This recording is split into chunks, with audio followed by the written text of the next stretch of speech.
You're there. Joining us now, Pulitzer Prize-winning investigative reporter for The Washington Post, Carol Leonnig. She and her colleagues broke the story last night that the Justice Department's investigation into former President Trump has become much more focused now on the man himself. Carol, fascinating piece. You broke it last night. Explain what led you to this point, what your sources are telling you, perhaps is some of the questions that other witnesses are being asked. But how could you be so clear that the focus now is on Donald Trump and what he did that day? Well, it's a great question, and I can't let you too close behind the curtain of how we do our reporting, right? Sources and methods. Fair enough. But it became clear to us over several weeks and ultimately culminating in the last couple of days that the Justice Department wasn't just looking at whether or not John Eastman or Jeffrey Clark had engaged in possible criminal conduct or fraudulent conspiracy, but actually that the Department of Justice was more keenly looking and asking about Donald Trump. That came to a head, obviously, with the grand jury appearances of Mark Short and Greg Jacob. And I would suspect there are other grand jury appearances that we are not aware of. So stay tuned on that. But the grand jury phase appears to have started in earnest this month. And the investigation of Team Trump really began in the early spring of this year, or I should say it swung into a more forceful posture in early spring of this year.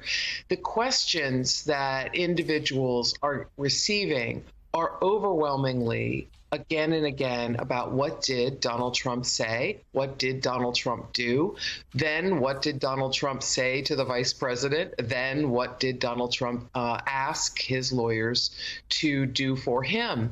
Those kinds of questions, if they were asked in a FBI investigation, could be a fishing expedition, could be a search just for basic information.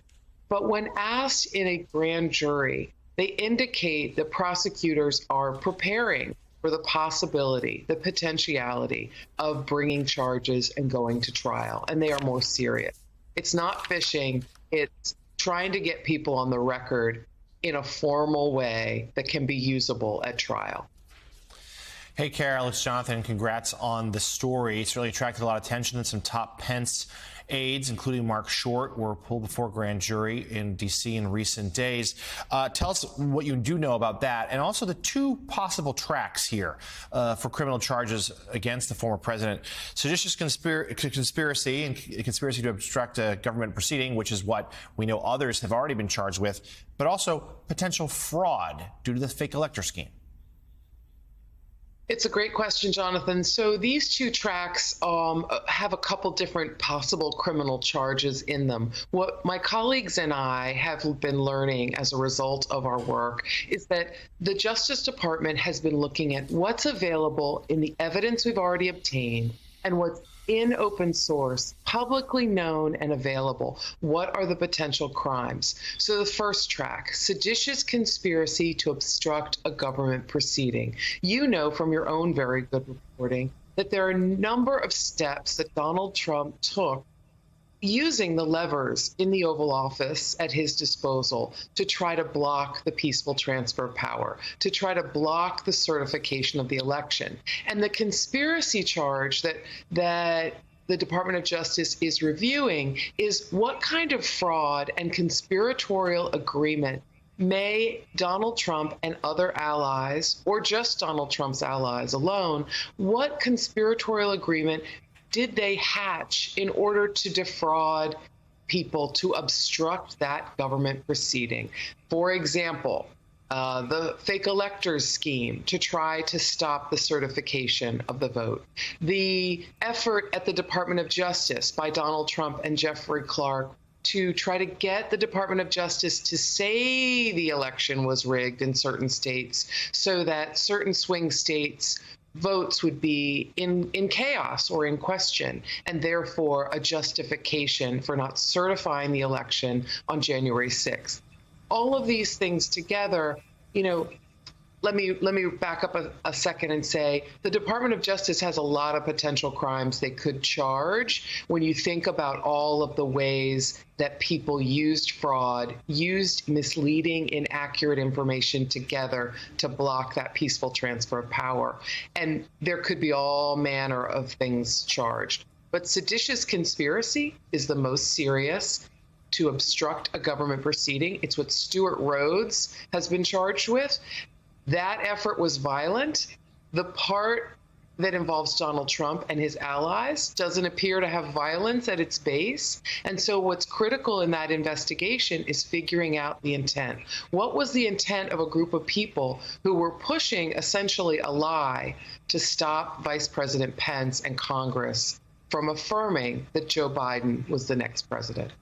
Carol, from your reporting, is there a sense in the Justice Department to that point that they want, if they are going to charge Donald Trump, they not only have to have the higher bar, obviously, than the committee has, and they have to be able to prove intent and action, but it needs to be a charge of something big enough that it makes it worth it for the Justice Department to drag the country through what will inevitably be a very explosive and very divisive and painful process. So they want to find, there's no point charging him with something small and finding him guilty with something small that then just leaves half the country or more than half the country kind of shrugging at the effort of it.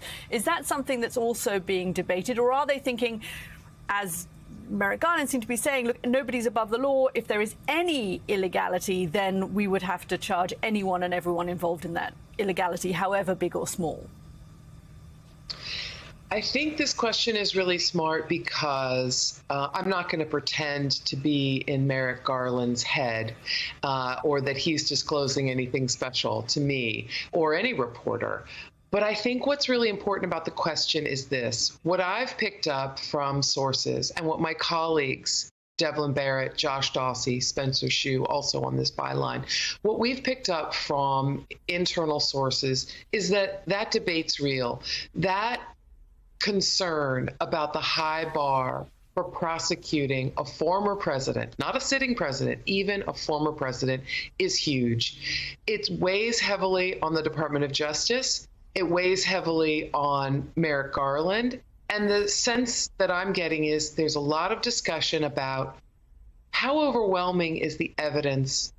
How overwhelming does it have to be for us to go down the road of even conceptually considering charging and prosecuting a former president? That's never happened before in our history.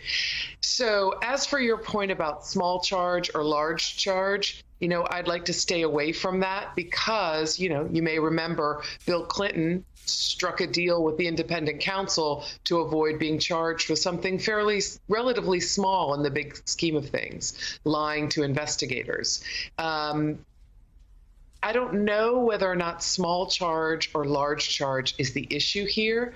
I think the issue is deafening, overwhelming evidence that is so striking and so compelling that it can't be ignored, and that a charge is more than a slam dunk, but a necessity.